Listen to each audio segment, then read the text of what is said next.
Okay. Okay, what's up, everybody? We are live for podcast number 11. So, well, since AutoVlog's posting stuff, Oh, we're finally live. Josh, you want to go into what your channel's about and what car you have? Yeah, my channel is called Josh's Car Corner. It centers mainly around my Pontiac GTO that I've owned for 7 years. I do DIY videos. I go to car shows and racing events, and I go on road trips in it. And it's just basically the story of a boy in his car that is sometimes gets very exciting and very fast. True. Martin, you want to go into what car you have and your, I guess you could say, YouTube channel? Yeah, it's not really a YouTube channel yet, but you know it's gonna get there soon. So my name is Martin. I have a Pontiac GTO.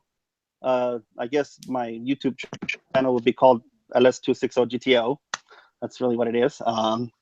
And I just have an exhaust note, and I have, I believe, a video of my friend's Fiat 500 A-Bar. That's about it. Okay, Mike, you want to go into your channel and what cars you have and your upcoming car? Yeah, I have currently I have a Ford Fusion, Ford F-150. They're both 2015s, and I currently have a car floating in the middle of the ocean. It's a 2017 Mercedes AMG C63S. Nice. It's on its way. That means. Yeah. I was about to say, I don't know whether that's the greatest way to describe it. It's on a boat. What the fuck? Yeah, it is on a boat. Yeah, true. Yeah. True. All right. So my camera's working right now, correct? Yes. Yeah, you're fine. We can see you. Okay. The computer's being retarded, so whatever. Okay. For our first topic, this is one that I've been kind of waiting for somebody that's been in like the car selling industry or whatever to be on, to get their thoughts on it, because they probably know most about it. Buying versus leasing.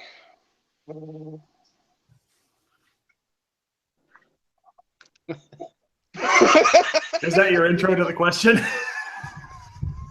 What? Yeah, I mean. Wait, what? Did I miss something? What? Buying versus Can you leasing. hear me? That's what his question. That's his first question. Okay, is that question to me or? Is yes, you. That's basically to everybody, but you can go first since you have probably the most experience. I've done a whole video on this topic, and I mean, I think it kind of depends on what you're looking at doing and you know what your preference is. I mean, I've leased for a while now. Both of my cars are leased because I get bored after a while. I want to be able to get into a new car sooner than later, and unless you buy a car cash, I feel like, you know, I mean, let's say you finance your car. Let's say you don't have any money to put down, or let's say you just have $2,000 or $3,000 to put down on your car, and you finance it, meaning buying it, and then you know, unless you keep your car for 4, 5, 6 years, you know, in today's market, you're going to be in a bad position if you try to trade your car in before like 4, 5, 6 years. Like if you try to trade your car in, but you know, 2 or 3 years down the road, you're going to be upside down. So that's why upside down on your loan. So that's why I like leasing, because, you know, you have your car for like 2 or 3 years, depending on what you, you know, what you pick and what you choose. And then after those 2, 3 years, you can get a brand new car. I mean, there's pros and cons with leasing. I mean, if you want to put like pro chargers and like lift kits and shit like that, it might be, you know, a little more complicated because you have to take that stuff off when you return the car after the lease. But I mean, I like it. And then there's always a bunch of people that are gonna be like, you know, leasing is the dumbest thing in the world, and you know, you lose money and all this stuff. And like, I disagree with that. You know, I mean, if you finance your car, I mean, there's always an interest rate in mind, unless you get 0% and stuff. So, I mean, if you want to get into a car and out of it sooner than later without, you know, being upside down on your loan, then leasing is preferred. If you don't drive 20,000 miles per year, that is. Yeah.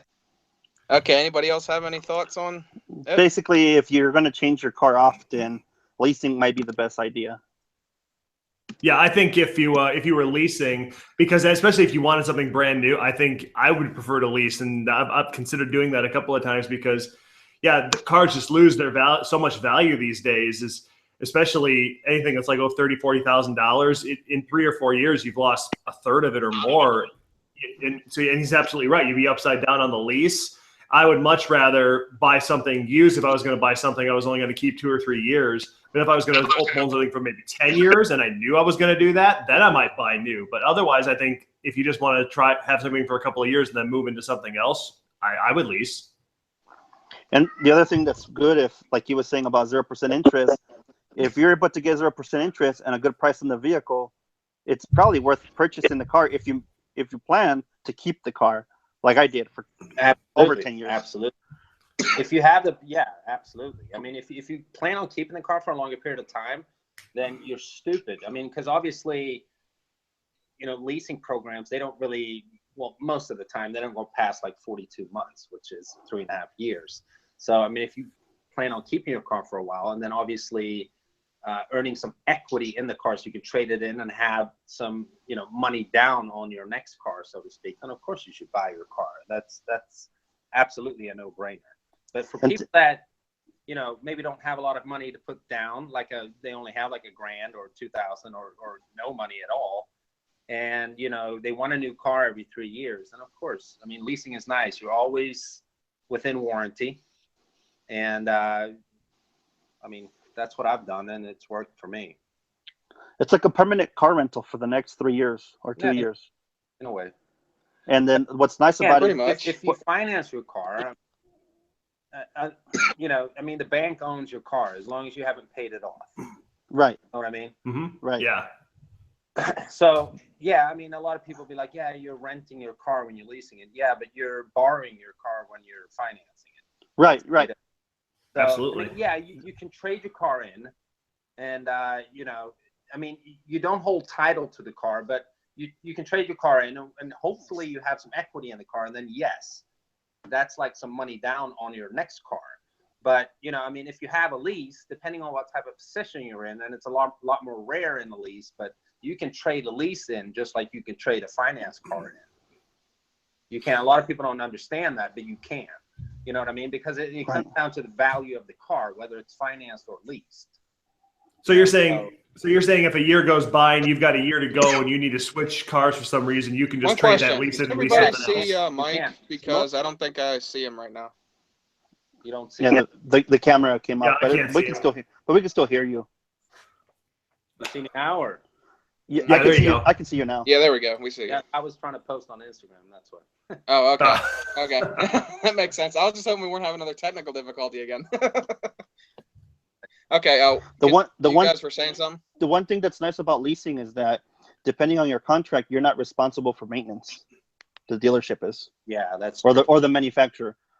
That's true. I mean, there's things you need to think about with leasing, though. Let's say you put $5,000 down, or any kind of money down. If your car is totaled, even if you have, let's say, if you have like gap insurance, that'll cover like whatever you owe versus how much it's worth. But whatever money you put down at the time, that's completely gone. I mean, there's people that put $10,000, $20,000 down on a lease. Let's say they lease a very expensive car, like an S-Class or something like that. If they total the car the next day after, then that 20 grand is gone. You don't get that money back. You know what I mean? Right. It's some kind of loss they have and stuff. I'm not a super expert or anything on this, but I've heard. Well, you're the only car salesman in this entire vlog, so I think you would know more than us for sure. Yeah. Yeah, that's kind of why I saved the topic for like when I had Mike or Rick in here, since they're both well, Mike's former car salesman and Rick is current car salesman. But you get my point. Right. That'd be better to bring up the topic with one of them in here. Of course. Well, I have a friend. Go ahead. Go ahead, Josh. I was going to say, I have a friend who is a car dealer right now for a Chevy dealership. And the one thing he told me is he leases new, he buys used, because that's how he gets the maximum use out of his money. Because, well, one, he works at a dealership, so he can get cheap leases. But 2, used cars, he knows he's going to keep until they're run into the ground. So that's why he would rather buy used than just lease new and then just keep trading up. Yeah. And of course, like. Okay, so any more thoughts on the next one? Oh, you cut out, so I thought you were done. My bad. No, I was just gonna say. I mean, the only really reason you want to buy new and keep, if you're gonna keep the car and you got a ridiculously good interest rate, as in 0. That's what I got both times for the GTO and the Chrysler PT Cruiser. Had good enough credit to do that. That's about the only reason. And of course, if you can negotiate a good enough payment and get a significant discount on the MSRP of the vehicle. Yeah. So yeah, that's the only good reason. But other than that, there's if you're going to have a high interest, might as well lease. True. Yeah, but you're going to get a high interest on your lease. Yeah, true. So you're not going to get away from that. Right. There's always high interest. Yeah. Yeah, interest is kind of that's where they get you. Yeah. Like they like to bite you up the ass with the interest. Yeah. That's why, honestly, kind of my opinion, I only ever want to really buy used cars, in my opinion. Like, that's all I don't really see myself owning a brand new car. Typically, though, the interest rates are higher on used cars. Yeah, they are. You can't get 0% interest, if I'm not mistaken, right, Mike? If you can get 0% interest on a used car, you can't. No, not that I've ever heard of. I've never seen it. That's got to be only on new. Well, it has to come from the manufacturer too. So like when GM does 0%, that's coming from GM. Right, which I think they use Ally Banking. That or GMAC. Right. I thought GMAC was bought out by Ally. Oh, maybe they are. They were. Yeah, because I remember when I had financed my GTO, when I initially bought it, it was through GMAC. Then I received a letter after the bankruptcy that Ally owned the title to my car until I received it finally after I paid it off. What, they went bankrupt? I thought they were just bought out. Well, I mean, technically, I mean, you know how whenever when everything crashed and they were getting the bailouts. Yeah. GMAC was bought out through Ally. I think it wasn't that they crashed, but they merged. Right. They took over the debt that they had. Right. So in turn, they owned whatever they were financing. So they're completely government owned now. You know what? Pretty much, I guess. Hey, just like Fannie and Freddie. Yeah, there you go. I guess Ford's the only one that didn't take the bailout, right? They did not. But I've heard. But I mean, there's a lot of people saying that they did anyhow and stuff. But I don't know. Oh, the other thing I forgot to mention about leasing, even if it's a high interest, if you own a business and there's a reason why you can deduct that lease, you can deduct 100% of your lease. Yeah, I've heard all that, but my accountant doesn't seem to be up on that. So I'm not quite sure if I'm going to buy or lease yet when I get my new car. So. Sounds like you need a new accountant. Yeah. Just FYI, that's what that's a lot of my friends that own businesses. That's what they do. That's why they have like a new Escalade, and they had what was one of those Audi SUVs? That's Q5 or Q7. Well, the government gives you ridiculous tax credits for buying stupid expensive cars. As a matter of fact, a couple of years ago, before Hummer went out of business, that's how they were selling a bunch of Hummers. They were giving out giant rebates and tax write-offs. Yeah, but that's because the Bush administration actually added into the tax code that you could basically write off the entire cost of an H2. Right. Or a big expensive car just to show off and you could write it off as a business expense. Right. Right. Yeah, I mean, let's not get into politics here, but I mean, I think that, any administration that would, support small business, which even a YouTube channel is, when you get to a point where that's actually what you do full time. I mean, I'm pro that. You know what I mean? Oh, absolutely. Because, I mean, like, I don't have any employees. I can't, like, say that I'm this big entrepreneur and, I provide jobs for people. But I am self-employed. And it just bugs me that you always get kind of like penalized with, you know, health insurance. That like the premiums are so much higher just because you have your own business versus being an employee. You know what I mean? Right. So, Right. you know, I just feel like, you know, if there's pros for being a small business person and, you know, you get write-offs from having your own business and stuff, then, you know, I'll go with whatever option is better for me financially when it comes to buying a car or leasing. Right. So we'll see. Oh, yeah. Yeah. And I was just stating a fact. I wasn't trying to take a position on it one way or the other. Right. I'm not saying that either, but Yeah. Right.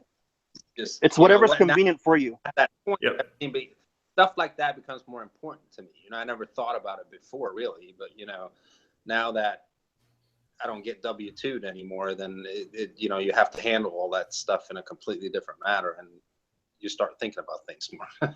Yeah. True enough. Yeah. That's for sure. Yep. So what's the next subject there, Josh? Yeah. What's up there? It's not my show. Jonathan?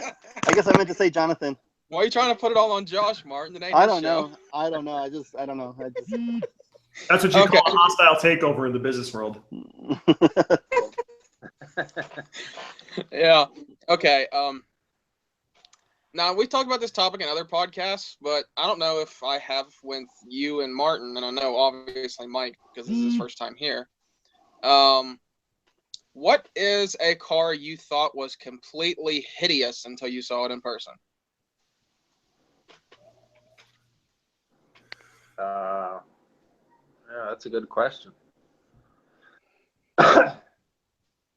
Something that didn't have you convinced when you first saw pictures until you saw I'm going to it. go I ahead would and have- state it I would first. have to Is say the current generation Mustang. I didn't like it at all when I first saw it, like in the end of 2014.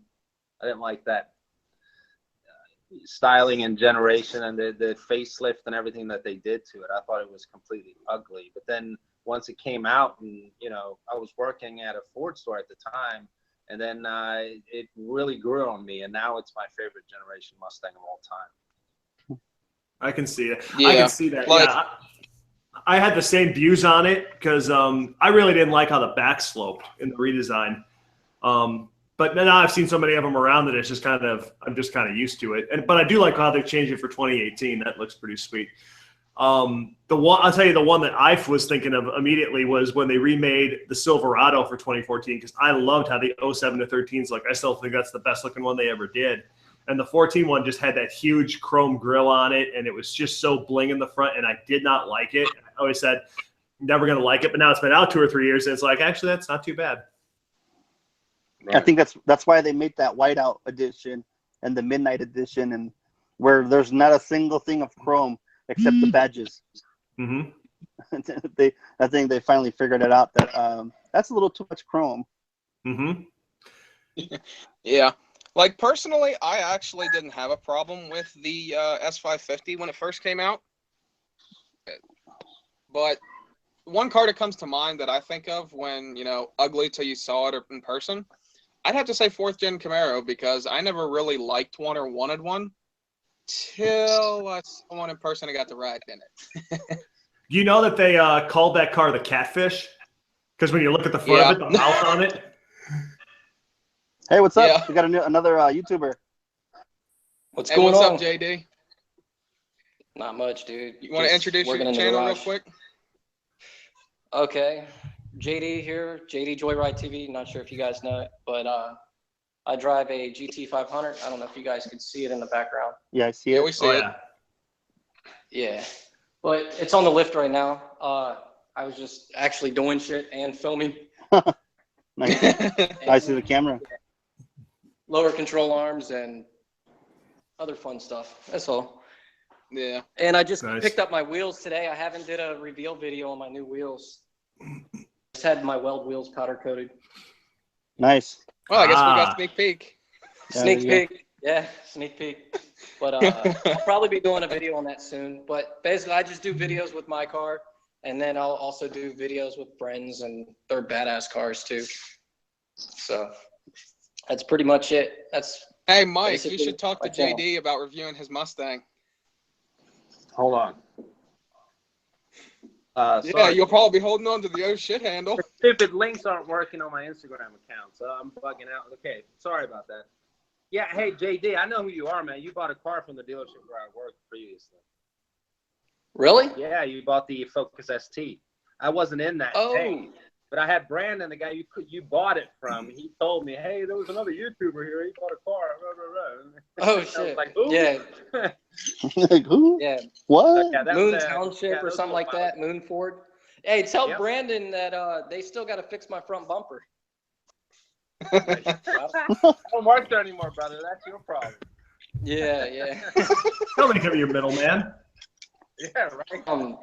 I guess the manager there wrote me like an IOU slip or something like that when I bought the car because the front bumper was missing some clips and then it had like a little crack in the bottom. And they're like, yeah, we'll get that fixed. We'll get that fixed.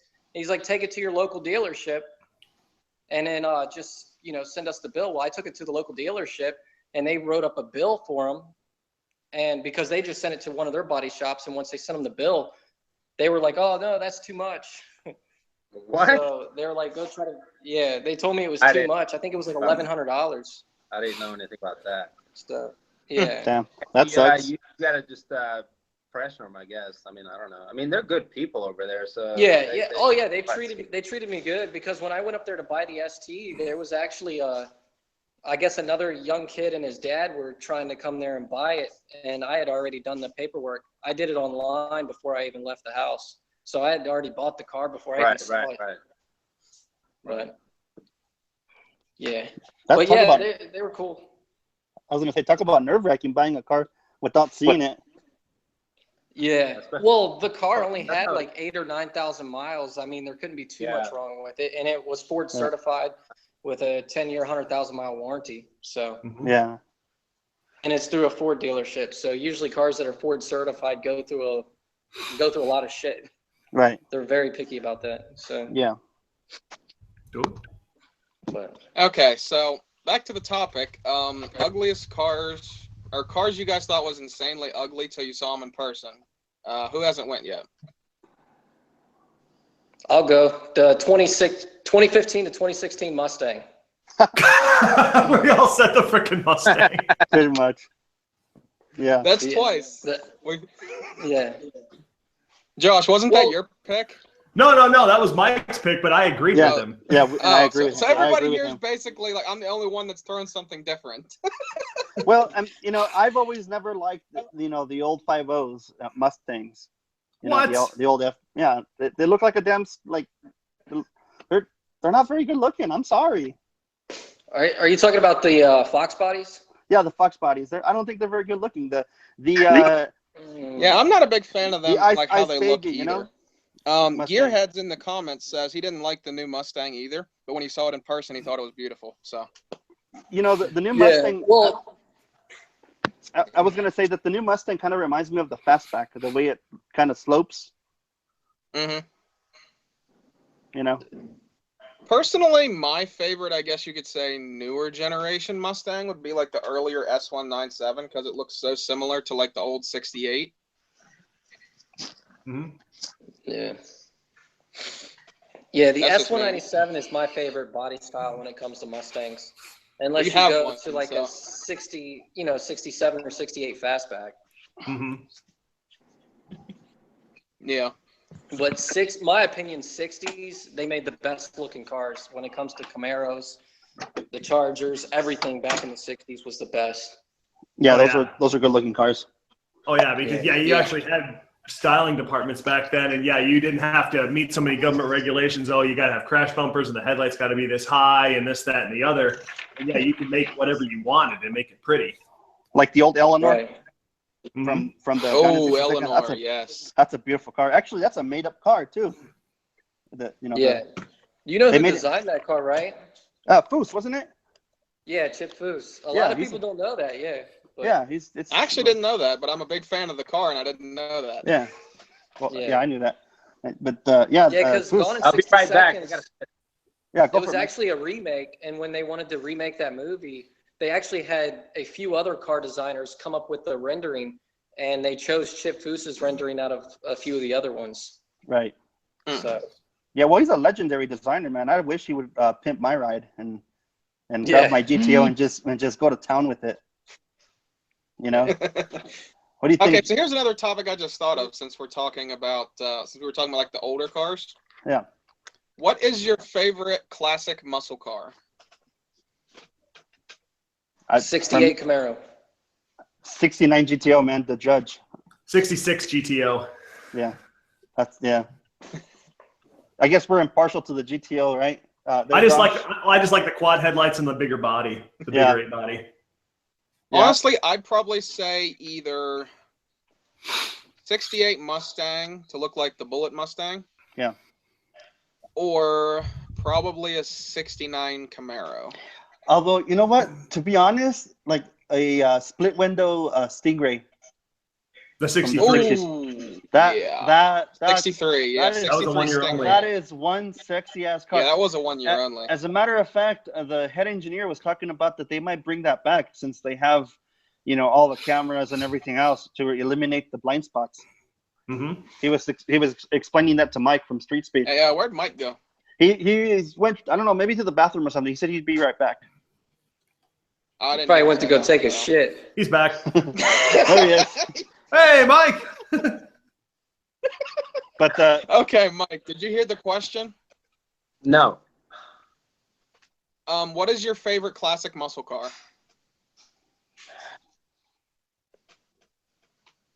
You know what? I don't have like. anything Swedish you can think of? Volvo Amazon P1800. Yeah, that's all right. Isn't there 3-cylinder Volvo. isn't there a famous rock star?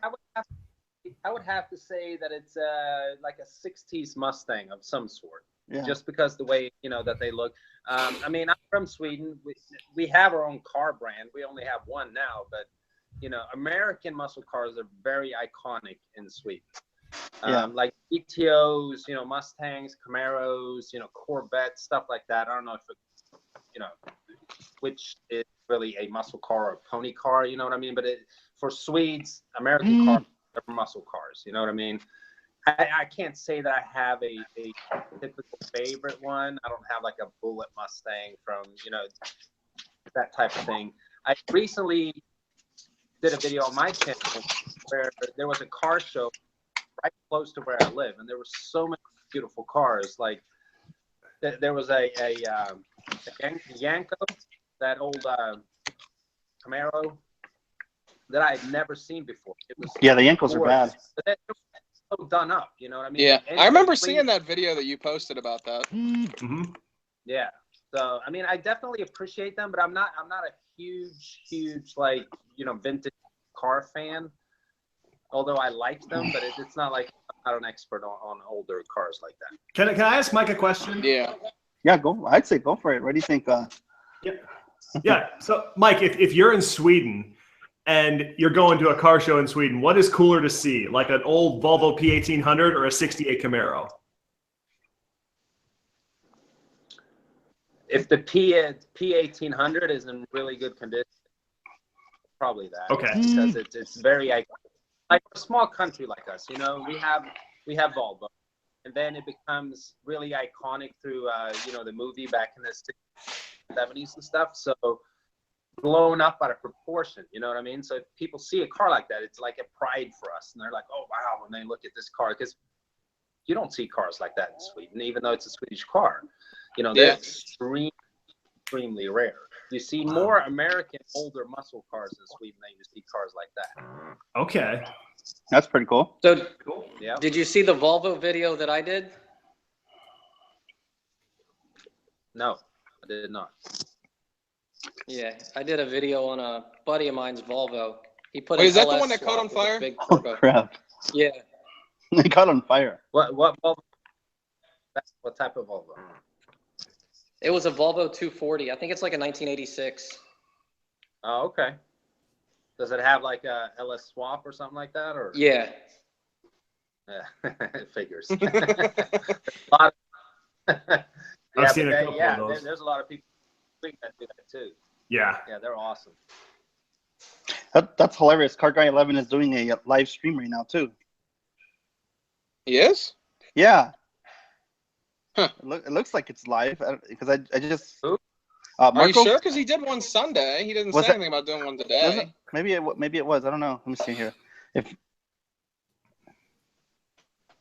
Maybe it must have been from because it just came up on my iPad. That's weird. Because I'm trying to see the comments for this video. There ain't that many after Gearhead's left. Like it says there's 5 people watching, but we have no comments. So if you guys have any comments for us while we're talking, go ahead and comment them below, whoever's watching. You said we got 5 people. Huh? You said we got 5 people watching? Yeah, it says 5 people. Oh, shit. Dude. Yeah, but it's all. Yeah, That's but how it is. I mean, I have 150,000 subscribers. If I do a live stream, there might be 200-300. Yeah. I mean, it's. Oh, I've seen like really big channels do live stream and only have a couple hundred people watching. Yeah, another thing is, like, even with that many people, like, the Yeah. comments are going so fucking fast, you can't even read them. Oh, I'm speaking sitting of there which, just watching it, and I'm like, how the yeah. hell? well, I don't want to bring the mood down, but how many of us are watching the live stream right now so we can see the comments? Because we're probably the 4 people watching. Good point. Very good point. Anyway, I was gonna say, Dude, why did you have to say that? That's so true. No, that makes a good point. send the link to Jonathan, Andy. why Okay. don't we just, Yeah, but hey, the live streams, they always get more views after the live stream is done and it's uploaded as a video. At least if I do YouTube live stream, Yeah. and then when I'm done, a few days later, it'll have like, between 5,000 and 10,000 views. Yeah, like, that's the same here. Like, not that many views, but I wish I got that lucky with that many views. But, Hey, you Like gotta the- start somewhere. yeah, true. Hey, Mike, when did you start doing YouTube anyway? Like, how long ago? I started my channel years ago. It was June or July 2014, and I uploaded maybe like 3, 4, 5 videos the first 6 months. Okay. Some of them took off or whatever. I just started doing it seriously. Okay, here's a good one. A good topic. How did everybody get into cars? No, mine's easy. I mean, I've always been into cars since I was little. It just Yeah, but was there anything that got you into it? Like, you Well- saw, like, Fast and the Furious or something? oh that got no, you way into cars, way long before that. I mean, in Mexico, I used to, my dad was a truck driver, so was my grandpa, all my uncles. So I started with the big trucks, with the big 18-wheelers, and then as I came to America when I was a young kid, I got to see a mid-90s Lamborghini Diablo leaving the balloon fiesta here in Albuquerque. And I was in complete awe when I saw this car when I was 6 years old. Oh, wow. I was just like blown away because I remember arriving by Coors on I-40 here in Albuquerque. And as we're approaching 98th, as we get off the on-ramp, right, or the off-ramp, I remember seeing the car disappearing underneath the overpass. And by the time we got to the up ramp, the guy accelerated, and he accelerated so fast that he was already up and up with a hill, and I can barely see him. And that right there was like the pivotal moment of I wanted a sports car when I grew up. Okay, who wants to go next? I'll go. All right. Dukes of Hazzard. hell Yeah, I It's wasn't have it for a whole other reason. Are we talking? Well, it's probably the earliest car show I can remember watching. Because it was out in '80. Yeah, because it would have been around at the right time. Yeah, because I mentioned this in the interview I did with you, Jay. My earliest childhood memory is my dad picking up an '84 F-150 at the Ford dealer, brand new, and me riding home with him in it. I think it just all kind of started there. The mechanical just intrigued me, and I just wanted to learn more about it. I mean, it started with cars, but I mean, I wanted to know how everything worked: cars, tractors, planes, everything. And well, cars are the only thing I could afford to get my hands on, so that's where I gravitated to.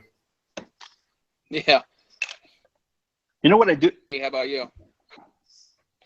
Well, I'm kind of the same as I can't remember his name. The other guy in here that said that Josh? you drinking the water. Oh, Martin. Yeah, Josh. Sorry, man. Sorry, Martin. But I kind of grew up around cars. Like as a little kid, my dad, he's always had something. And one of the cars that I really remember was his 68 AMX. I don't know if any of you guys know what an AMX Oh, is. hell yeah. Yeah, he had a 68 AMX at a 390 big block, 4-speed. Dude, it was a nasty car, and he had a bunch of stuff done to it. And I remember as a little kid, he would drive around and just look for people to race. And I would like help him scope out. And if I saw a car, I'd be like, Dad, race that car, race that car. So he'd go down and chase him down, and we'd just go out street racing. And Sounds like my early 20s. And I was just little. I said, it sounds like my early 20s, man. I would pet the dash and go, like, you want like another nowadays Mustang? you can't do that. Like you can't do that. Like he would drive around, and we would, like, on Friday and Saturday nights, we just go looking for people to mess with. You know. Right. But nowadays people don't do that anymore. Yeah. And like you can't do it. You do that shit, you're going to jail. Oh yeah, there's too much police. Yeah. Yeah, because speed kills. But, Yeah. and I even remember like being in like 2nd and 3rd grade, like talking to other kids and like telling them my daddy's car is faster than your dad's car, and like arguing with other kids. Wow. I was like that kid in school. Is like my dad's got the fastest car. And, You were the instigator, huh? you know. Oh yeah, dude, I'm so like mellow on my YouTube channel compared to like what I am in real life. Yeah. Yeah, we can kind of tell just from hanging with you in the live streams. Well, see, and oh, sorry.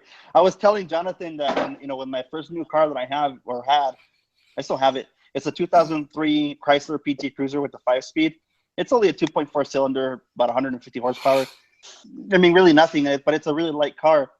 And I remember back when it was new, I used to, mess around with V6 Mustangs and beat them all the time. And they wouldn't believe me that it wasn't a turbo. But it's just that, I had good sticky tires and I knew how to drive that little thing, I ring out those gears and just make it fly. You said this was a PT Cruiser? Yeah, back in the day, back in 2003, V6, V6 yeah, Mustangs. They had the same engine that the Neons. Yeah, right. It's basically a Neon. Basically, but it was upgraded. Right. Yeah. Right. Yeah. I got a V6 Mustang right here. Oh yeah. V6 my ass. Yeah. Well, I got no problem racing you with my GTO. If you ever come into Albuquerque. Where are you at? In Albuquerque. Albuquerque. Yeah, I New think Mexico. That's kind of far. Yeah, that's a kind little of bit far out there. Yeah. Yeah. I think that would be a more interesting race between both of us. What? Yeah. What are you pushing? JD, you already have to race Yeah. Dallas. You can't be going out for other races. You got to do Dallas. I know. Even though not to be like shit talking, but honestly, I think Dallas is gonna drag your ass. It's all good. It's all good. It's just. I mean, like, it's not just like you're like not bashing you, but he's got a higher horsepower car, and plus that thing's built for what he's building it for. So I don't think that's what you have your GT500 built for, right? Don't get me wrong. The one car I do give respect is the GT500. That's the one I do like. Yeah. Yeah, it's because everyone else that has like a 5.0 Mustang, that I don't know, they always tend to take out people for some reason. I don't know why. I just don't. Yeah. Well, mine's just a V6 with GT500 badges. Oh, right. And mine's a 5.7, even though it's an 06.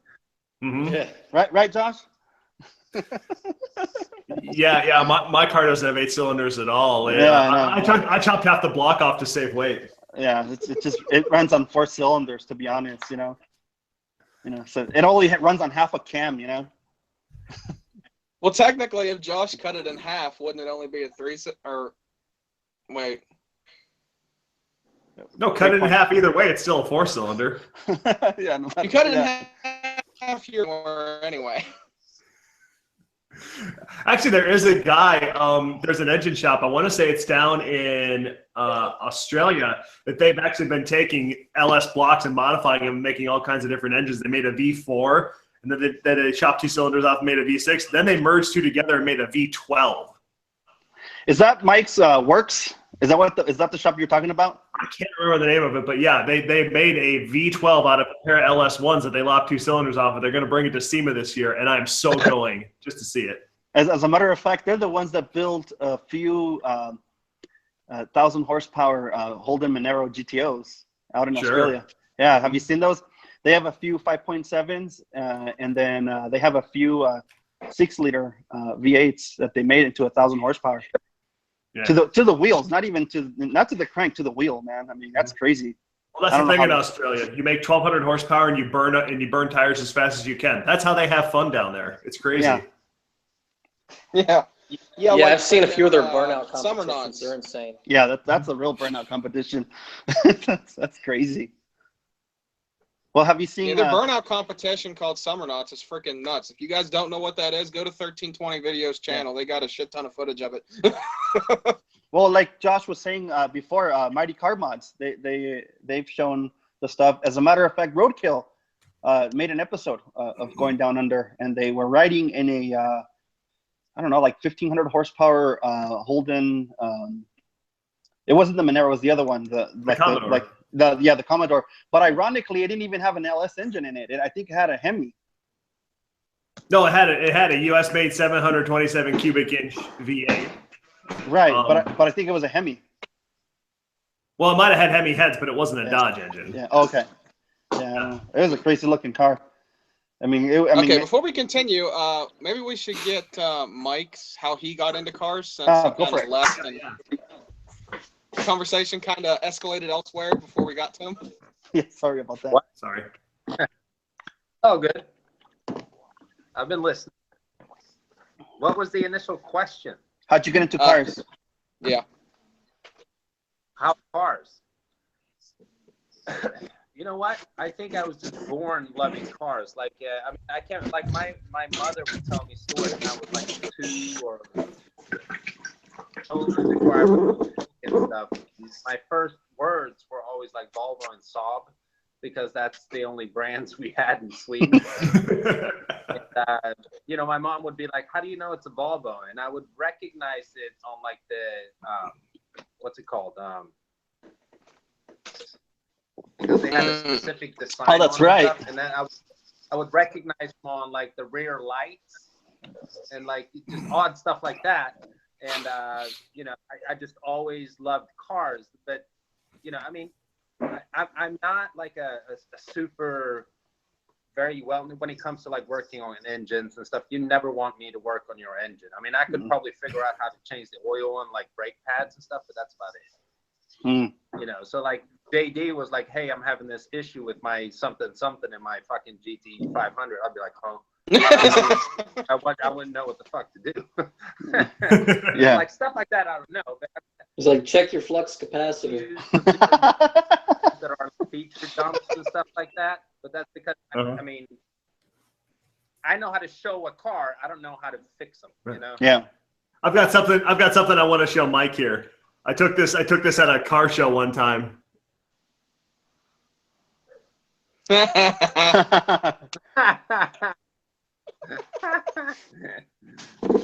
good. Was that actually on the car? Means Latin. It's a Latin word. I got a question for you, Mike. Josh, was that actually I on have a a car? That was on a car. I think it's kind of a spoof on a Ferrari bench because you got the prancing moose instead of the prancing horse. No, I think JD's in the bathroom or something. No, I dropped my phone. I was washing my hands with some Gojo. Oh yeah, that stuff works great. Yeah. Well, I have a question for you there, Mike. Shoot. Oh yeah, the Saab, isn't that made by like airplane engineers like back in the day? Well, Saab is a company that still has like their Air Force division. They make like jet fighters and stuff like that. Right. So I mean, it's a company that did both. It's just the automotive part went belly up, which is sad because Saabs are great. As a matter of fact, GM bought the Saab, right? Yeah, they did. Yeah. It was after that they went down. Unfortunately. Yeah. It's probably because of the engineering, you know, that they were putting into it. That's what it was. Well, and what was kind of sad at the Yeah. Saab's cars were great. I think that they just sucked at marketing their stuff. You know what I mean? They were good, reliable cars. I mean, Saab is literally automotive company that had turbos in their cars and made it like mainstream. I mean, Right. I know Porsche had, you know, a 911 way back in like 74 or something like that. But when the Saab 900 or Saab 99 came out in 78, 79, 80, Saab was the one who made turbos mainstream. Yep. And then you can get your turbo with water injection, which was even cooler. Yeah, that was crazy. And then, you know what I do remember? I don't know about you, Josh, because I mean, we're from the same era, and you too, Mike. I remember Saab being in Seinfeld all the time. Oh, the 900S. Yeah, I remember seeing it. Yeah, they were always in Seinfeld. Yeah. That's how I remember, you know, knowing about Saab until I actually started seeing them, you know, in person, you know, here and there. Because they were, you know, at least here in Albuquerque, they weren't very there was not a common car. You would be hard pressed to see one until I'd say mid 2000s or so. Then you saw them everywhere. I remember they said on Top Gear when they did their big Saab 20-minute video that one time that they said that the research has shown that the most educated people on the roads drive Saabs. And they're usually driven by like architects and engineers and people in advanced fields of study. That's funny. Never heard that one. Yeah, me either. So what all Swedish really car crappy companies are still internet. left, other than like Koenigsegg and stuff like that? I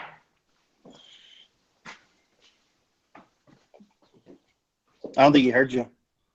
What happened? No, we're asking Mike, what other car brands are still being produced in Sweden besides Koenigsegg? Koenigsegg.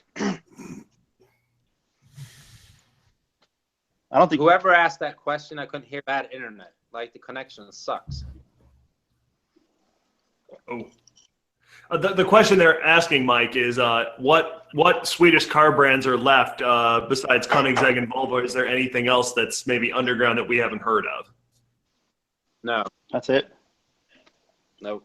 Well, they're good cars. I mean, regardless. That's it. I still like the Volvo. What is it? The S60. That's a cool car, man. Yeah, it's really cool. That's Like the original Polestar S60 had like 500 some horsepower. Jeez. But like the Polestars you would buy now, they have like, I think it's like 350, 360 or something like that. Yeah. I mean, yeah. The Polestar is a beast. That's like the Swedish version of AMG. I can't believe they figured out how to put an inline six sideways in that thing. Yeah, no kidding, huh? I used to love their 5-cylinders. I always loved the way they sound in the early 90s when they kind of came out with those. And those are cool. But, you know, now with, I mean, if you measure now, I mean, they don't sound very much, but back then it was a special, distinct, like exhaust note with those. And it sounds pathetic now, just a normal 5-cylinder. But I mean, I love those cars, like the 850 when they came out, the GLT, and then the 850 Turbo and the 850R. I mean, they were beasts. I drove an 850R with like 350 horsepower to the front wheels with a racing clutch and stuff. I mean, that was a weird experience, but it was awesome. You know, you don't really find that now. But that was like in the 90s. That's crazy. Shit. Well, I was telling Jonathan and Josh earlier that we were driving to Mexico, my dad and I, with my mom in the back, and he was driving a S40 Volvo with the 5-cylinder T turbo, and it was an automatic with the, I think it was a 7-speed automatic with those, you know, that paddle shifting thing, automatic. And so there was a guy in a Chrysler 300C when they used to be the first 5.7 Hemi, and he wouldn't let us pass. And I told him, my dad, just downshift one gear, man, because it has high gears. So he just dumped the accelerator and just went for it, and he reached over 155 miles an hour in no time in that Volvo, and the Chrysler couldn't keep up with us anymore. Well, and it's the diesel? No, it was the gas. It was the fuel. It was the gas. Oh, okay, the gas. Yeah. T5. Okay, yeah. I got you. The T5, and diesels, they got such torque, man. They're quick too, but it ends quickly. Right. Like they're their power band is short, but Right. like when it hits, it's like they got so much torque. Yeah. And I just remember how we were just going along, and the car was just so smooth. It was just like so stable. And it was just like incredible. My dad was just looking at me like, yeah, are we really doing this? And my mom's like asleep in the back seat that has no idea that we're going this fast, you know, not a clue in the world. You know, the car is silent as can be. It even had you know, the sunroof on it and everything. And the guy in the Chrysler couldn't catch up to us. We just kept making distance between us. Yeah. If you like, from when I grew up in Sweden and stuff, like, a big tuner car were like 850s and S70s and stuff like that, because they had turbo, and people would just fucking murder those cars. I mean, they made serious amount of power. I know it's not as common over here. I mean, over here you might, you know, see like a Subaru WRX or like an American car like a Mustang or something like that people tune to, you know. But in Sweden, it was like Volvos. It was 850 turbos and stuff like that. You easily see those with 500-600 horsepower, and they were fucking nuts. They were crazy. Even the front wheel drive ones. They had big tires on the front wheel, and they would still race them on the strip, and they were like mid-11 cars. Dang. Front wheel drive cars. I just about bought a V70R or an S60R for a winter beater from a guy, and the only reason I did is I took it for a test drive, and it was obviously had a boost leak from a bad hose and one or two other things. He said, "Oh no, I'll get those things fixed." And after 2 weeks, he never did. If he had fixed that, I'd have bought that, because I was just in love with that car. It was so much fun. Yeah, we have a comment in the comment section about what somebody says about Volvos. He says people always Joester says people always stereotype Volvos for being shit grandpa cars, but they are luxury sleepers. Yeah, they are. Yeah, they are. As a matter of fact, at least they can be. Yeah. I was gonna say, as a matter of fact, back in 2007, when I bought my GTO, the service guy drove a station wagon turbo Volvo, and a lot of kids would try and race him, and they didn't realize that when that turbo kicked in, it's kind of like the VTEC with the Hondas. It would kick in, man. I mean, it would just, and they would look at him like, how the hell did this grandpa Volvo just kick my ass? You know, because they'd be in their VTEC. And what's funny is because he had a modified Supra that was just fat as hell, because he would go race that sucker. Right. And yeah, a lot of brands will have like old man car stamps on them. Like, you know, I mean, Cadillacs. I mean, that's an old man. Like Lincolns, that's old man car. But like Cadillacs, they have a super performance versions, like in CTSVs and ATSVs and stuff like that. Yeah, it took them a good 10 years to break themselves away from that image. But yeah, now everyone thinks of Cadillac as the performance brand, which is cool. Yeah, no kidding. Yeah, that's pretty cool. That's why I wish Pontiac would have kept going, you know? Yeah, it's sad that Pontiac went belly up, man. I like Pontiacs. Like my favorite car movie of all time. And I mean, I'll tell you a story. Like back in the 80s when I was young, I mean, you know, we didn't have like cable TV and stuff. That was non-existent. We had 2 fucking channels. That was it. We had channel 1, we had channel 2. Yeah. Okay. And they'd show certain American movies. And when first time I saw Smokey and the Bandit, I don't know. The Trans Am. You know, everyone's seen the movie because, you know, I'm old. I'm 38. So for me, that was just amazing. Like that Trans Am, I still get a hard on when I see that movie. I mean, I love those cars. That thing's a classic. I went to the National Pontiac Convention. Happens every year all over the country, and I went in 2011. It was in Bowling Green, Kentucky, and they had convinced Hal Needham, who directed that movie, to come and do a symposium about the movie. And they showed up with the semi-truck painted all the way it was, and there was a Bandit Trans Am there, and they even had the cop car that the fat cop was driving. It was a whole Jackson.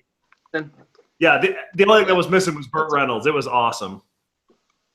Well, you know, you know they recreated it, right? The Trans Am with the Trans Am Depot. Yeah. They made 77. As a matter of fact, Salamandran had an episode where he visited Gabriel Iglesias, and he showed him his Trans Am that he had. It's one of 77, and every Right. single one is autographed by Brett Reynolds. That's awesome. Yeah. That is really.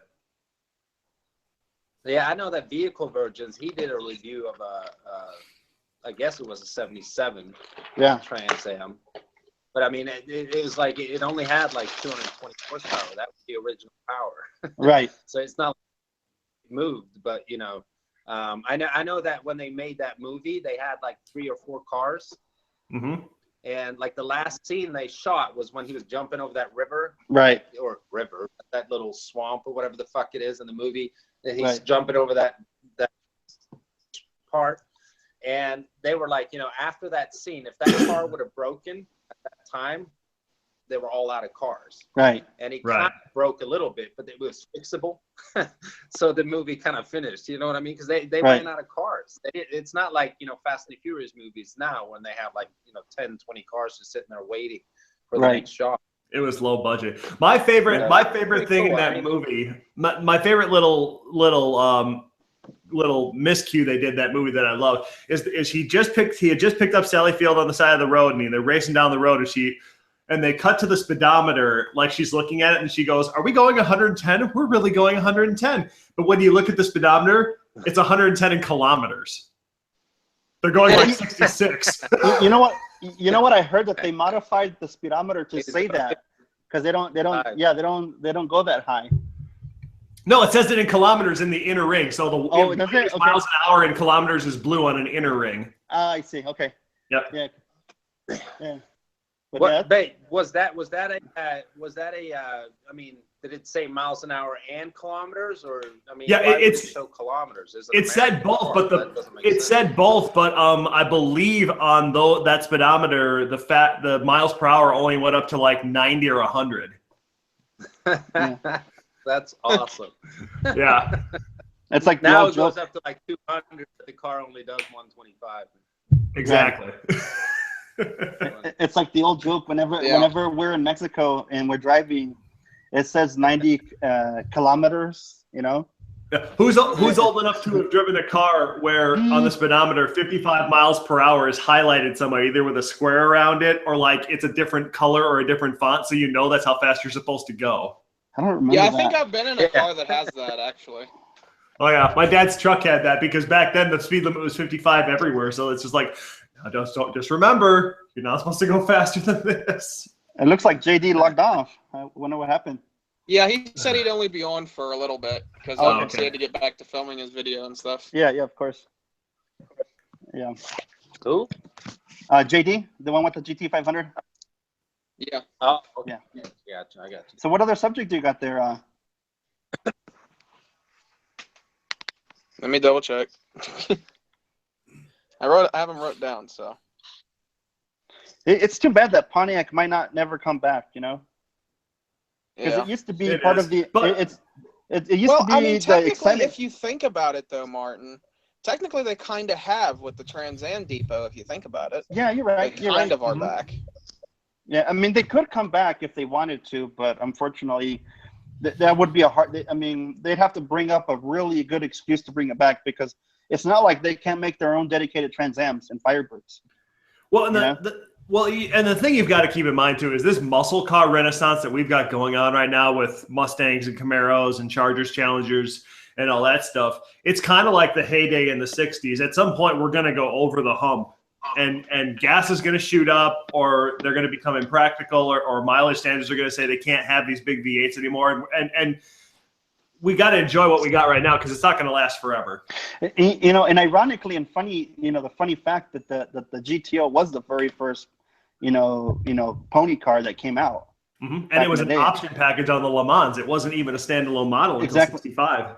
And that's what a lot of people don't understand because, you know, they were talking about how the first GTO was missing the, you know, the hood scoops, the dual exhaust, which it really did have dual exhaust, but it was coming out the same side. Mm-hmm. And so like a lot of people don't, you know, forget that it was a really simple vehicle, you know, that's what people forget about that, but it is what it is. Yeah. Yeah. I just forgot the other topic was. Now I gotta look again. What's some top cheap car mods? Ooh, top cheap car mods. I'm gonna. Drop in cold air intake filter. Yep. Yeah. Cold air intake filter. Exhaust.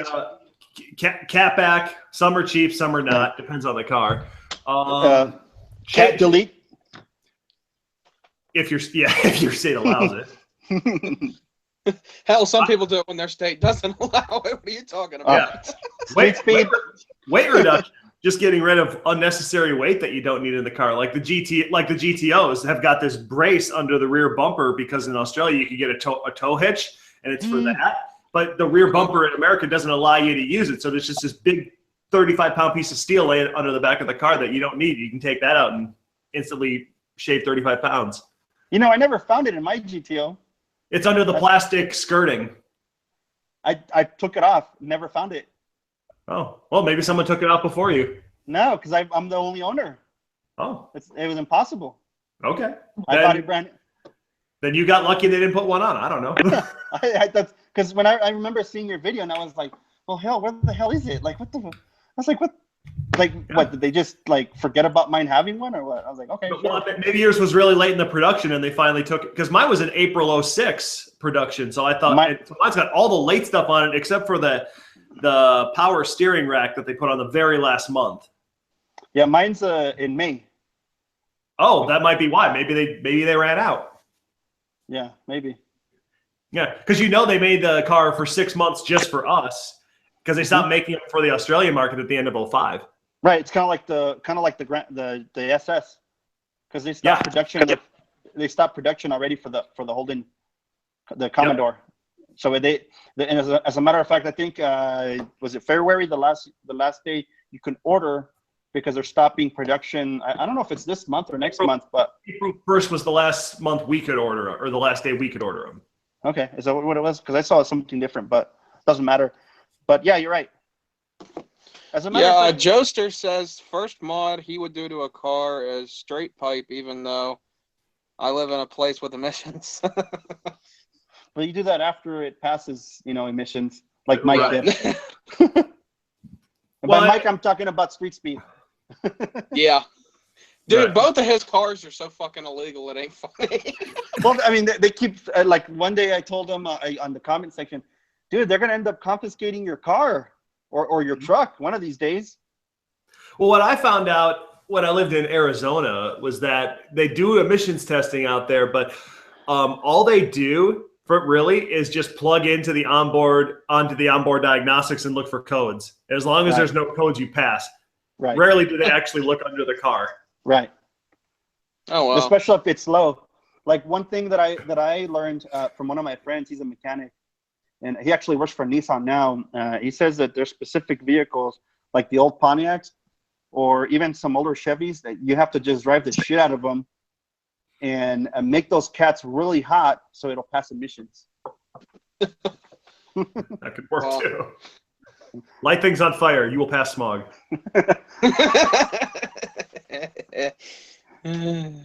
Make it hot enough and you can fake it. Right. Well, I think Josh and I are the only ones that have installed headers in this podcast here. I didn't install mine, but I would be comfortable doing it. Well, you pulled apart your engine, right? So. Well, yeah, you're right. All the way to the rotating assembly. I mean, what? Yeah, I mean, if I can build an engine, I can put headers on. Yeah. Yeah, I think you can. I think you can do it. I think I'm capable. I've got one. Yeah, I think you are too. I mean, hell, I remember when you're there with the blowtorch, burning off the old bushings. Oh, the rear bushings. Yeah. Yeah, that's what I got to do to mine. I got to replace those. That's a good day. Yeah. Hey, Mike, what do you think of some good cheap car mods? Well, the only car mod I've done to my current car, like a Fusion, is a drop-in filter, and that was like $40.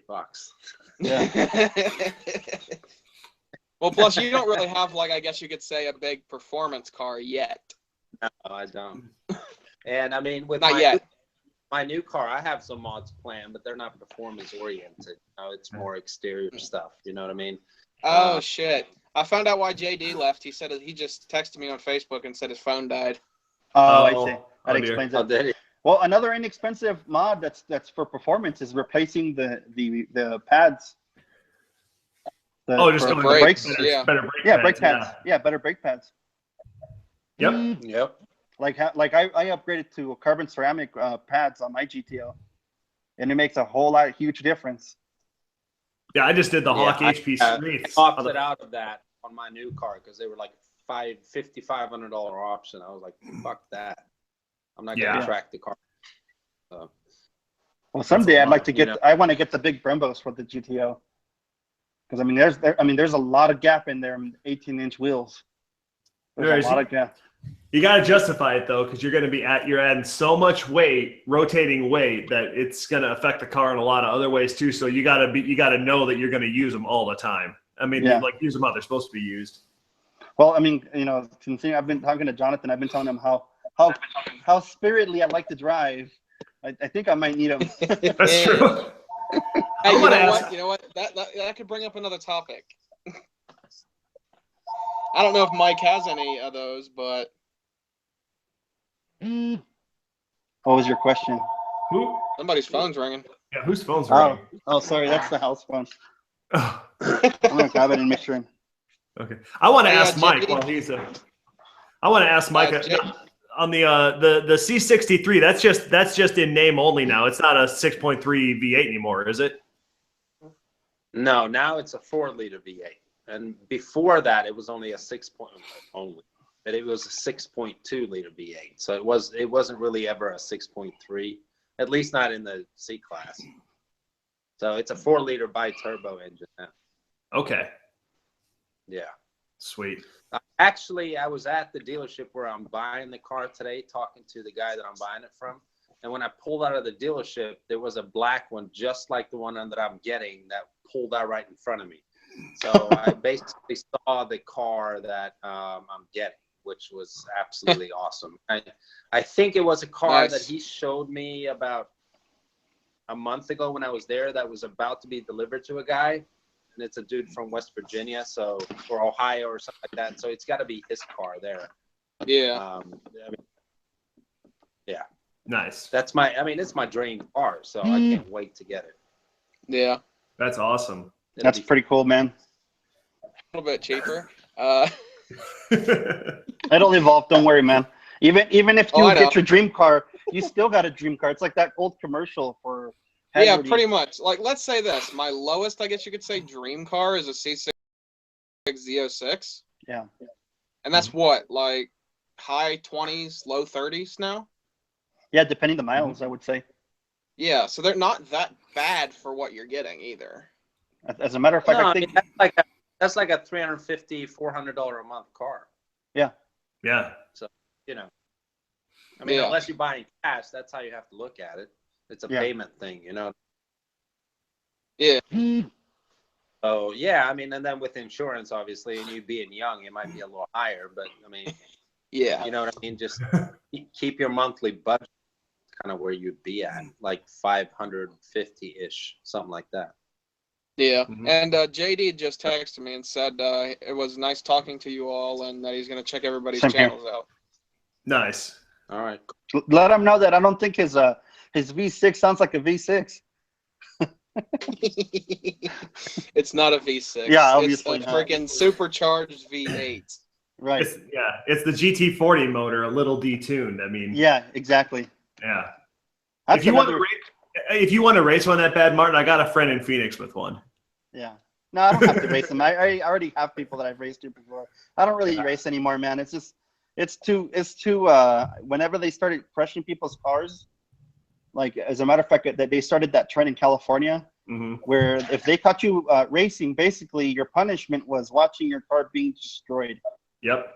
And when I saw that, back in I don't know, I think it might have been 2008 or 2009, I was like, okay, no more Mexico racing. Yeah. I was like, No. hell no. I was like, I've put too much money into this thing. I've spent way too much. I've too many hours at work to pay this thing off. So no way. No. Yeah. I've seen too many videos of people and things of people street racing and they lose control or go too fast and they run into an innocent person and kill somebody, it's like, yeah, I got no interest in being on the wrong end of that. So I do everything legit now too, drag strips and road courses and hell, what I just did yesterday, no fly zone and airport runway, half-mile drag racing. That's how the way to do it. How fast did you accomplish this time around? Well, it sucked because we were racing into a 20-mile-an-hour headwind that was just continuous. So I was actually down 10 miles an hour. The best I got yesterday was 141.7. But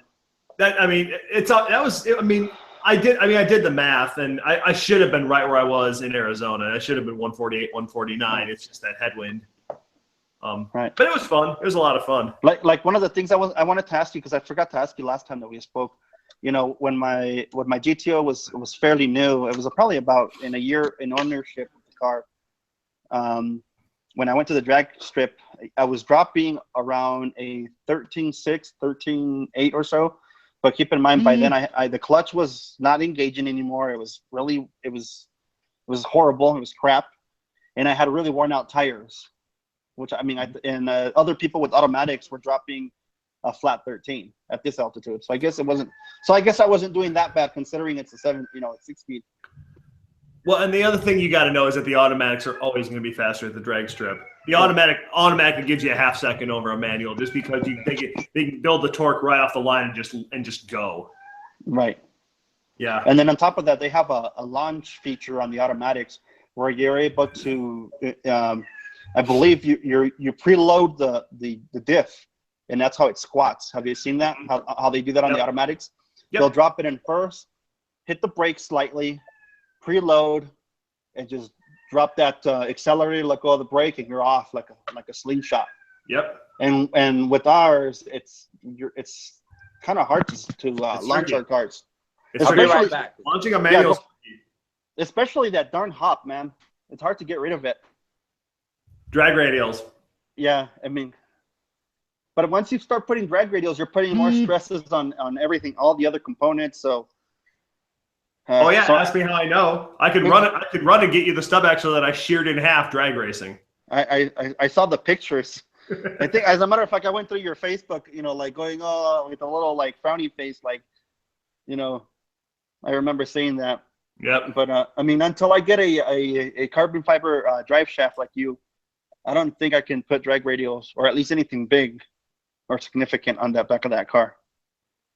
Because the biggest thing I have is 245, I think it is on the back. Martin, what the hell are we looking at? Oh, sorry, that's my finger. I wasn't paying attention. I put my hand. Finger or what the fuck is going on? Yeah, I put my hand. Sorry. We lost Mike again. Yeah, I think he might have gone to go get something to drink. Maybe I don't know. I think I heard Mike say he'd be right back. Yeah, I think he and I have got the same problem. We're both thirsty as hell. I got to get some water too. Yeah, that's why I already drank some water a minute ago.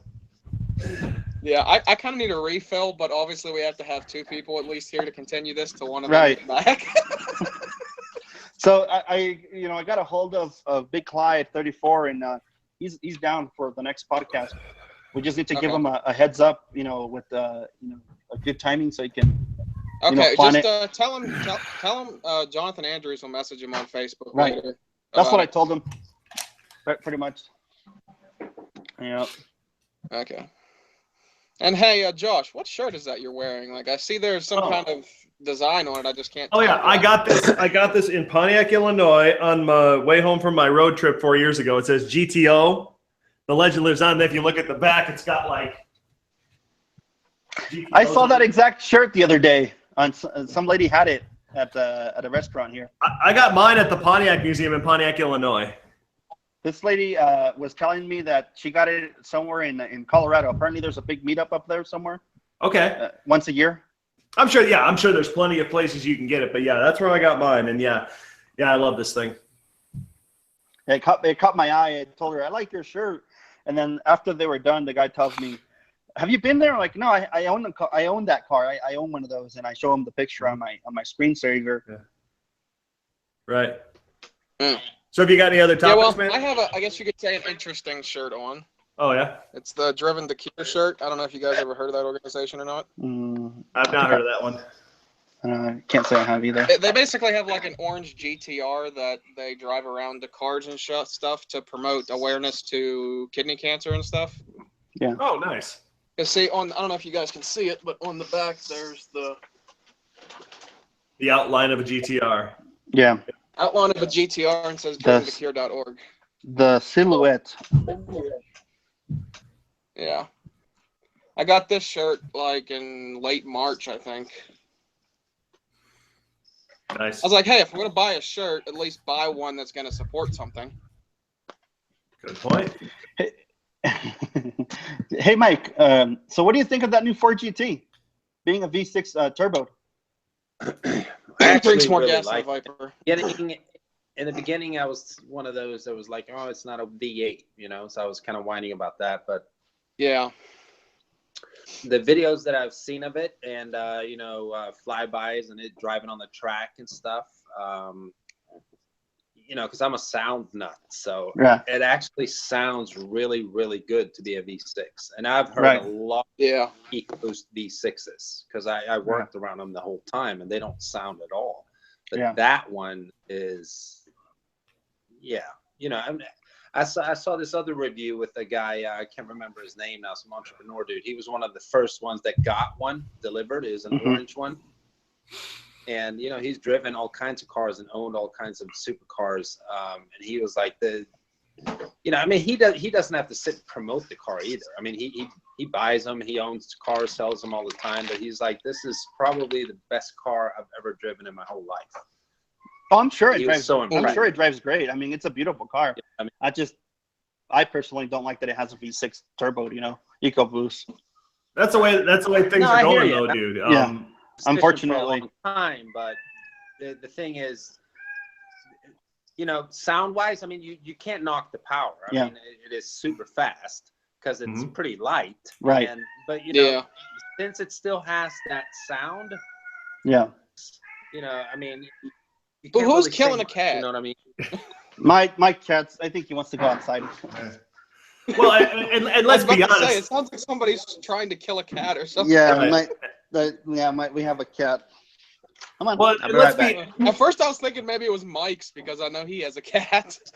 well. Yeah, I Let's think be honest too. That the GT is not the first time that a supercar has had a twin turbo V6. The Jaguar XJ220 from 1989 had a supercharged V6, and it was the fastest thing in the world in 1989. Yeah. Yeah, we do have a question from the comments, but I'm going to wait till Mike gets back, and then we'll... I mean, don't get me wrong. I think that Ford GT is beautiful as heck. It looks really good. I mean, it's I just think like what I don't understand is how an EcoBoost, hence the name Eco, like how does it have worse gas mileage than a Viper? It doesn't make sense. I don't know. Well, it has worse gas mileage than a Viper when you're constantly at wide open throttle. Yeah. Yeah, but you'd think if you were wide open throttle in a Viper, it'd still have less gas mileage. Well, not really, because you're not forcing air into a Viper engine. It's just drawing in what it can through vacuum. With a forced induction engine, you're squeezing a hell of a lot more air in there, so you need a hell of a lot more fuel to match it. Right. Oh yeah, good point. But that's how it is with all turbos. I mean, my Ford Fusion get like 17, 18 miles a gallon around town. It's horrible. As every time you're in boost, it's going to be like twice as bad as a naturally aspirated engine. That's just how it works. It's bad. Right. F-150 gets like 15 and a half around town. And my Ford Fusion that weighs like fucking 1 ton less and has half the power gets 1 mile per gallon more. I mean, it's horrible. Good Lord. This is how it works. Well, it's kind of, okay. We do have a... What was that? No, I was just going to say, it's kind of like the Corvette Stingray, how it flexes to the 4-cylinder mode. Where it goes to eco, and I mean, considering it has 460 horsepower, I mean, it can give you up to 30 miles to the gallon. And I know that because that's what we've done in this car. Whenever we're kind of strolling at around 75, 80 miles an hour, Right. But that's just the way it works. Like Mike said, and Josh said, if it's getting all that forced induction, it's going to require more fuel. Yeah. Okay, now let's go to the comment question from the comments. Joester says, if we were to heavily modify a car, what would it be? Heavily modify. Probably something older that didn't have a lot of power to begin with.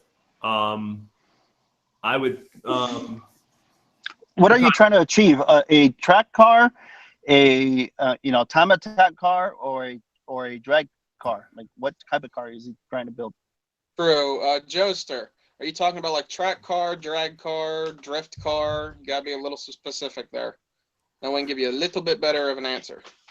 So, what type of car would we be using it for? Or even an all-around car that you could do on the track or drag or even drift if you wanted to. Well, I mean, that would be any Camaro or Mustang.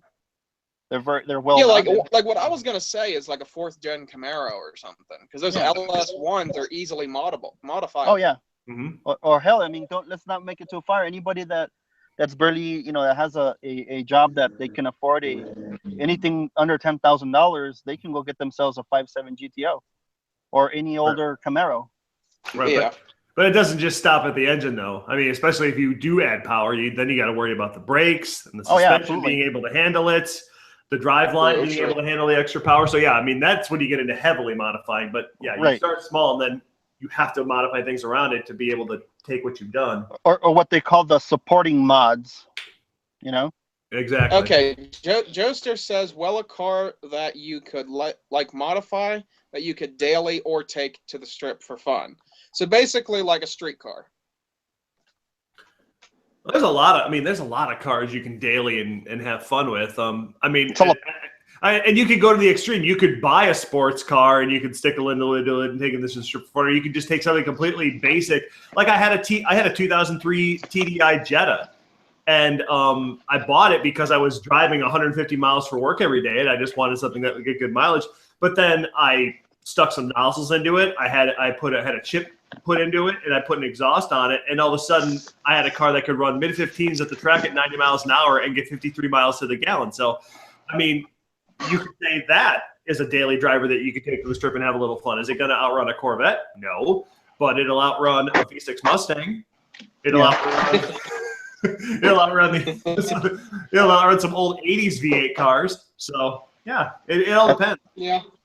For my personal preference, I'd probably say 4th gen Camaro or a Corvette. And I mean, really, and it also depends of the preference, because we have, of course, the muscle crowd, that likes the muscle kind of cars, and then there's the JDM, there's also the VTEC crowd. So like let's say somebody that likes the Hondas, like an S2000, that's an awesome car. Yeah, that's a really good car, an S2000. That's a pretty cool car, man. Or hell, even people do like Miatas. Sure, yeah. Totally. Take Miatas, like take Evan Shanks, for example. He has a Miata. He's turned that into a track car. Hell, let's not go that far. The Pontiac Solstice and the Saturn Sky. Well, they are, but they're a little out of reach because there aren't that many of them. Right. But if you can find one, that's a fun looking car. I'm gonna stick up. I'm gonna stick up for Mike here. Any 5-cylinder Volvo would be a fun street car. Yeah, that would be a cool car. Especially with the turbos, you can have a heck of a lot of fun with those things. I'm I'm not just saying that. I mean, you could have a lot of fun with a 5-cylinder Volvo.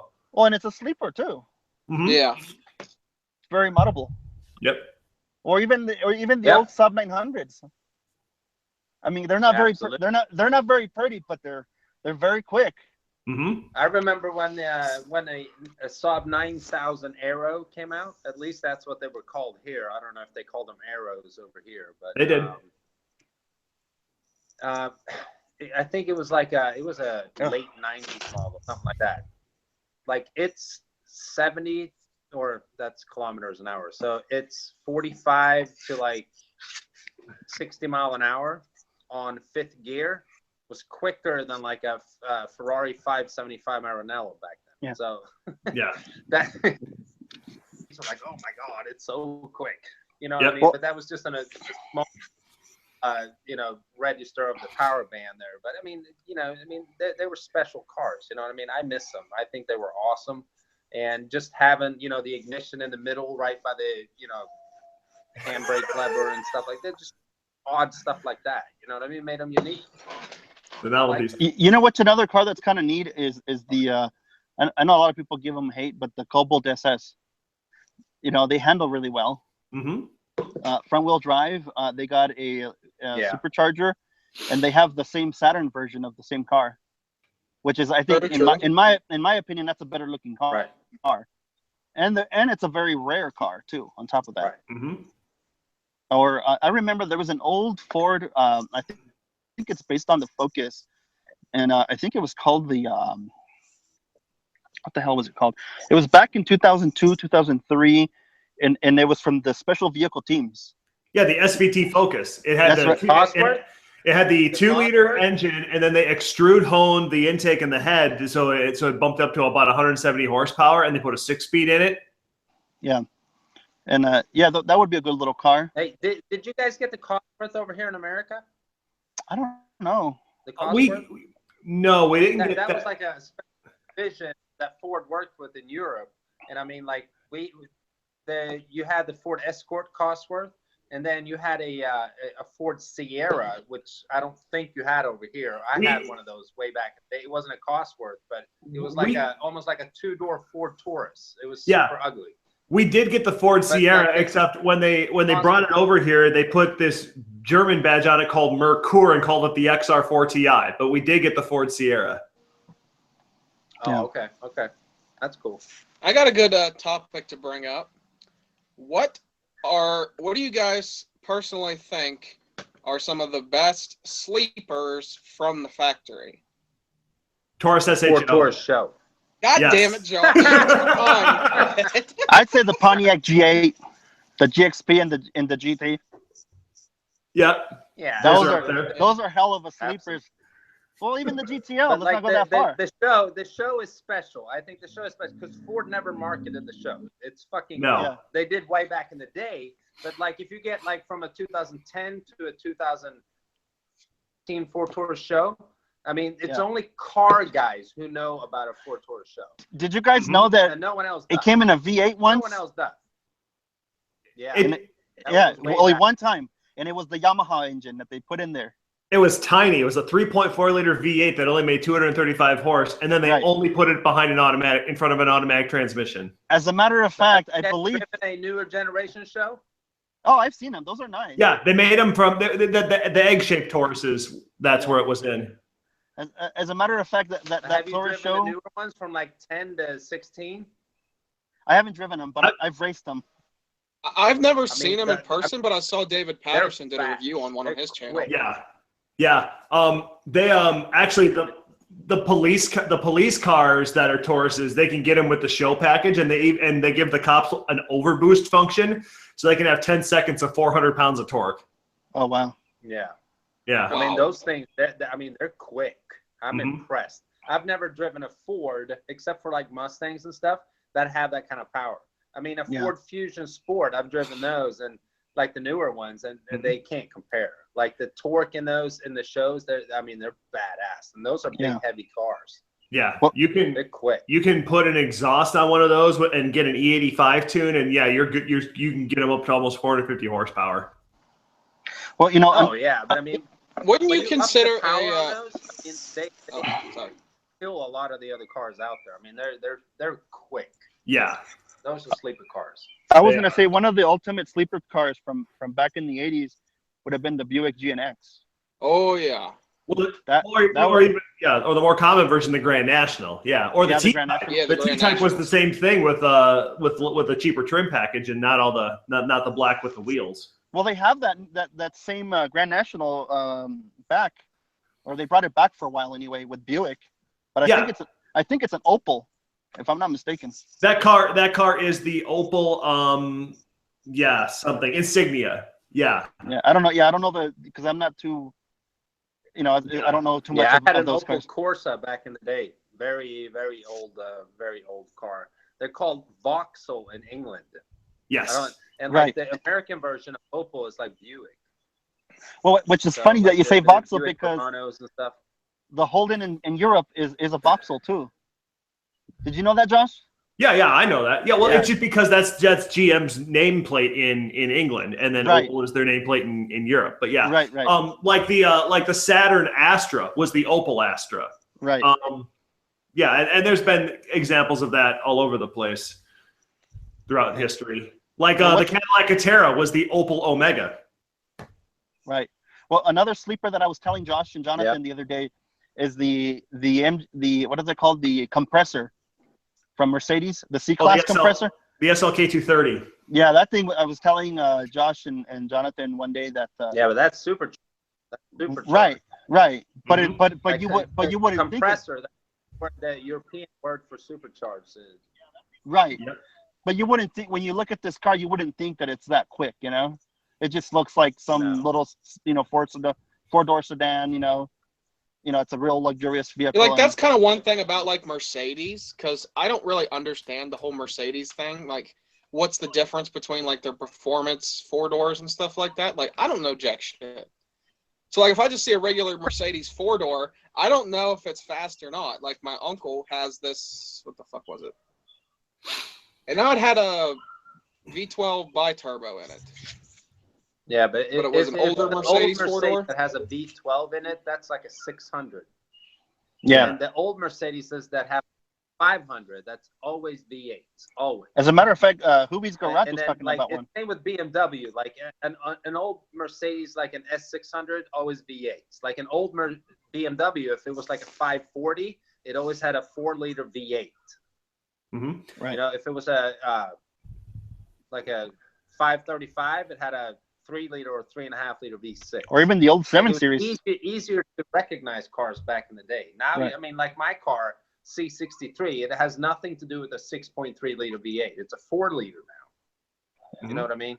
It's just weird how they do things. Yeah, the badge on the trunk will give you an indication as to what it's got, because especially on a Mercedes, the letters always tell you what class it is. So it's C-Class, E-Class, A-Class, whatever. But then the numbers usually tell you roughly the displacement of the engine, so you can kind of figure out how big the engine is. I don't. The way I always identify a Mercedes is by looking at the calipers, because then you see the different rotors. It's like, oh, that's a race car, because it's got six piston calipers, big massive rotors that with the cross drilled or slotted and stuff like that.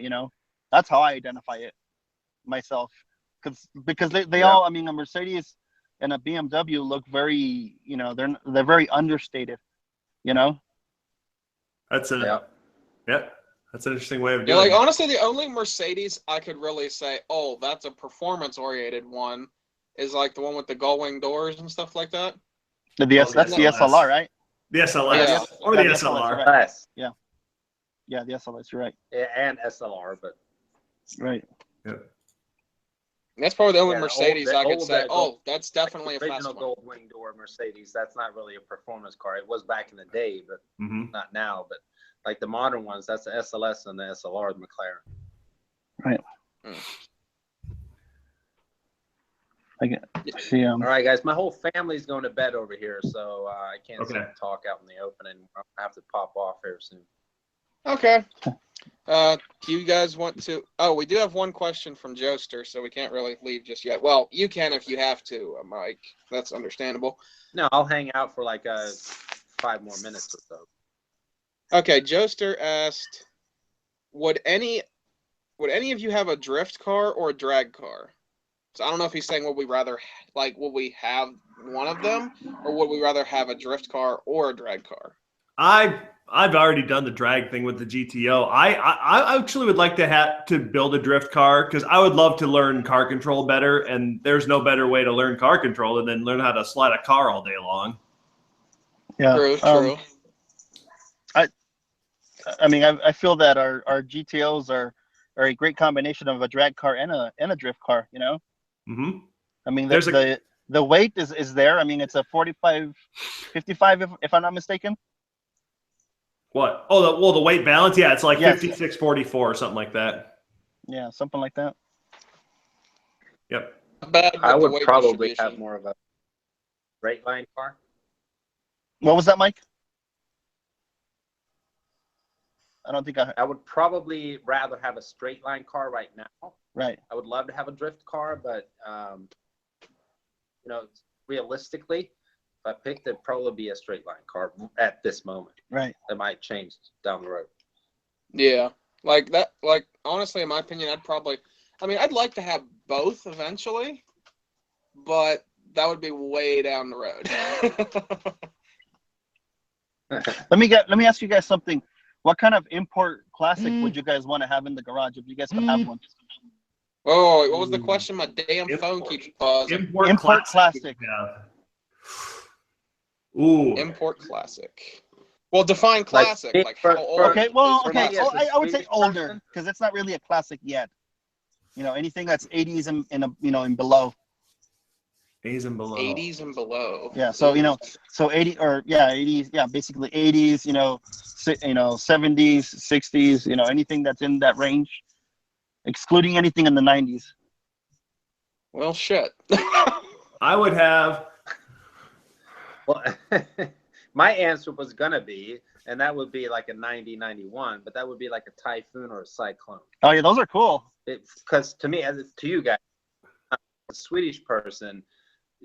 When I started getting into cars when I was real young, there was a guy in Sweden. He was huge, and he had a mid 10-second car, and it was a Typhoon. No, it was a Typhoon or a Cyclone. I can't remember. Yeah. The Typhoon was the that sport ute, the car Cyclone was the truck. Absolutely. Right. Yep.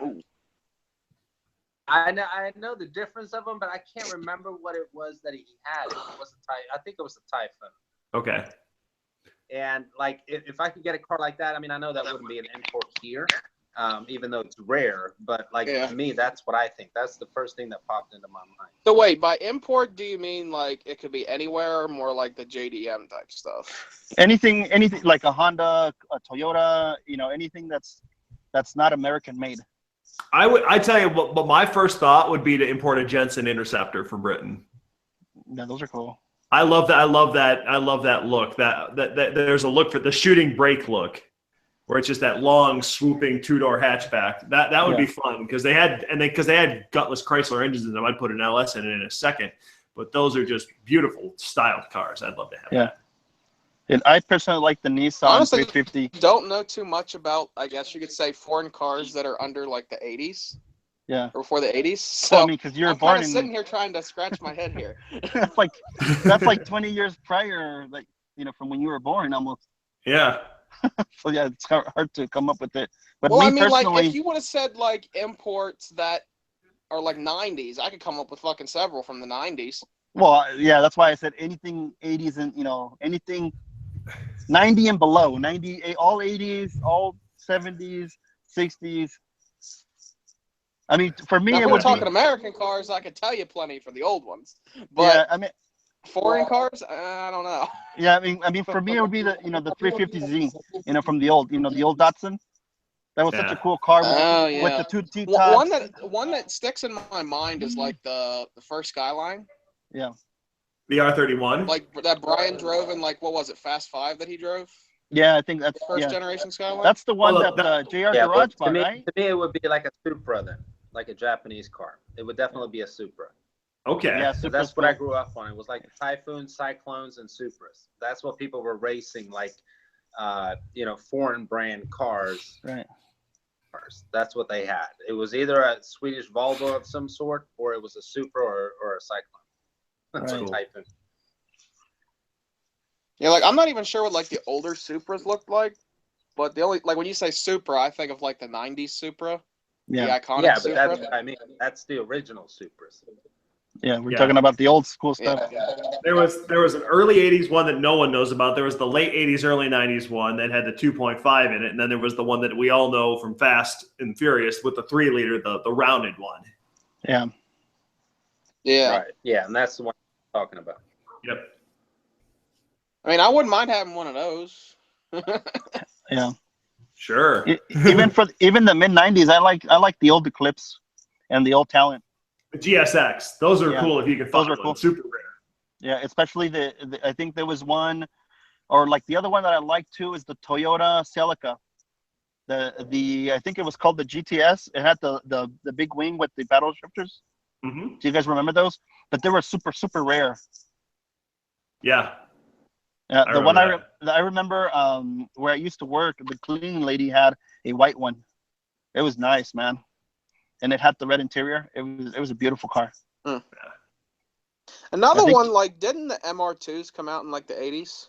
Yeah, those are cool. There was an might be early another boxy one, and then there was a revival in the late 90s. As a matter of fact, I remember my art teacher had one of those, and it would have that rolled up window that would roll down in the back because it was a mid-engine car, wasn't it? Mm-hmm. If I'm not mistaken. Yeah. Like the Del Sol. Mhm. Is that what it's called? I think that's the Honda version of that. Yeah, I'm not too familiar with the older foreign stuff that much.